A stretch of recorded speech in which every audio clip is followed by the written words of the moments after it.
Hi, this is Jen Rubin, and this is Jen Rubin's Green Room.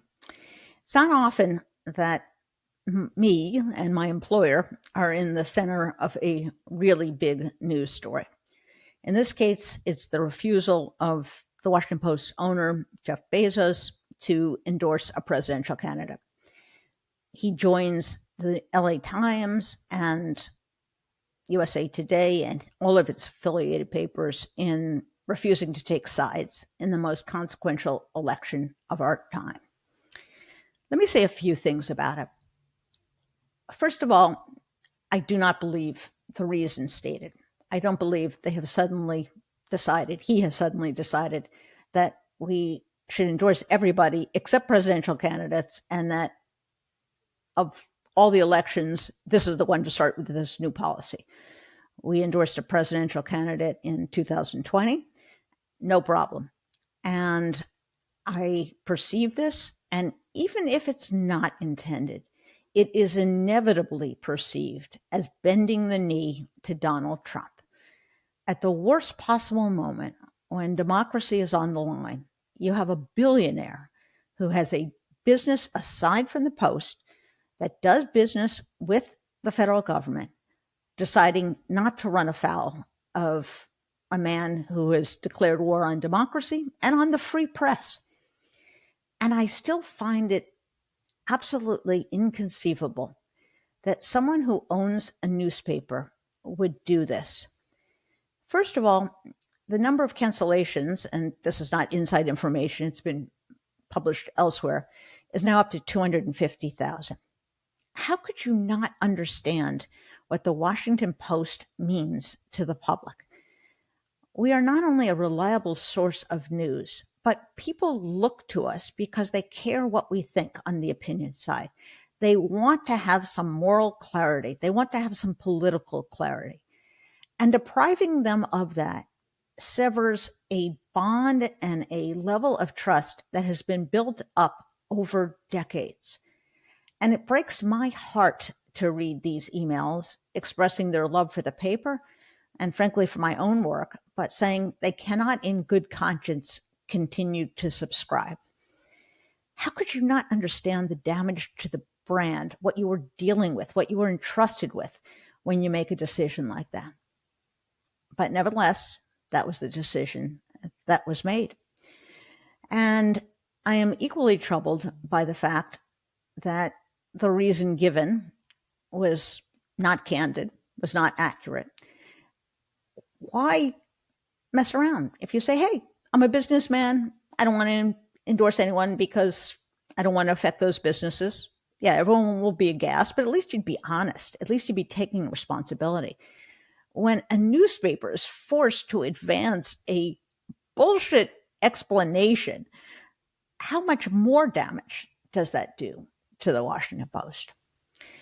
But the problem goes well beyond Jeff Bezos and the Washington Post. It goes beyond the LA Times. It goes beyond USA Today. This is a matter of how free societies defend themselves against fascist threats.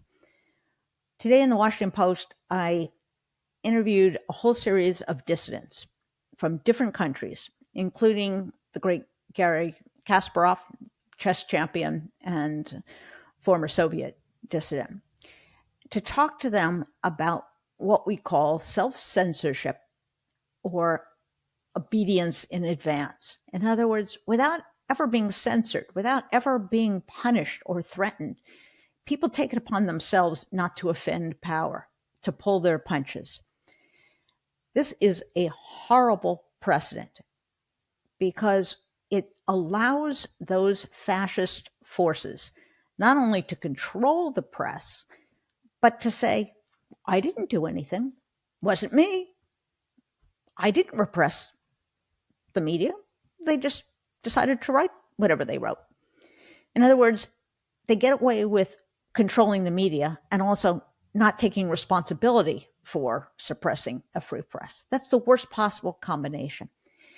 And if you're a billionaire and you can't do it, you can't stand up to power, how do you think small businesses, how do you think ordinary people, how do you think civil society is going to react?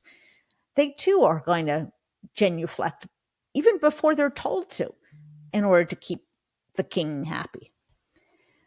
Now, in the big scheme of things, life will go on. The Washington Post will continue to publish. Hopefully, we'll have more elections. Hopefully, Kamala Harris will win.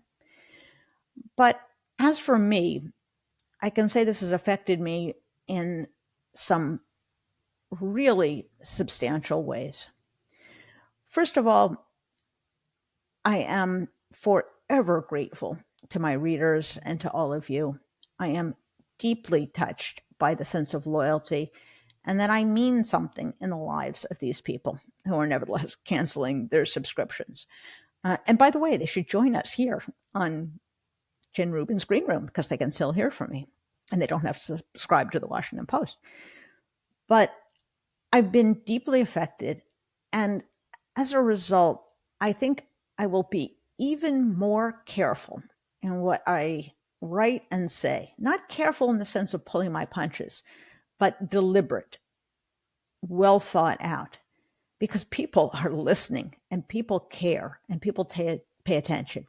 That is a huge responsibility. And I'm really glad I was reminded of it this week, because I think it's easy for people who write to think they're writing for themselves or they're writing for their friends or their family member. No, I'm writing for people who read me, which I'm fortunate to have a large audience.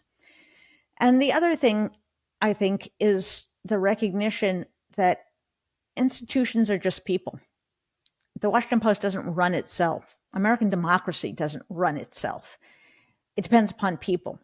And if you don't have people of good character, of strong spine, of decency, you are going to lose the institutions that are necessary for a free society.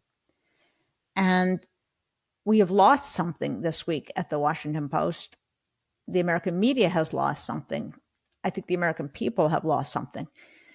And we're going to have to all figure out how to repair this damage, this gash that has been cut through the hearts of good reporters, good columnists, readers.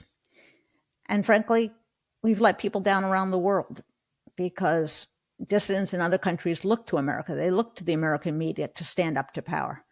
What do they think when a billionaire who owns the Washington Post shies away from conflict? So it's been a hard week. I won't mislead you. But in some ways, it's affirmed that we matter. In his very hard to swallow editorial, he suggested that there's some kind of inherent conflict between opinion and news. There is not. There is a great tradition in American media, which has been upheld at the Washington Post. Separation of church and state, we sometimes call it opinion and media, opinion and news, rather. We have maintained it, and people are entitled to both. People deserve both. People want both. And if you really think having an active opinion section makes you look biased, then you're in the wrong business. Then you need to let that part of the business go. If you really want to have no opinion section, well, I guess you can try to create a paper like that. I don't think it's going to work, but you can try. So, a lot to think about. Thank you for your patronage and for your listening. And I will continue to tell it like it is. Hi, this is Jen Rubin. I've got great news. I'm going to be appearing live with the one and only George Conway. Yes, at the 92nd Street Y in New York City, November 12th. Get your tickets now. You can go to the 92nd Street Y website, or you can go to politicon.com/tour. It's going to be wild.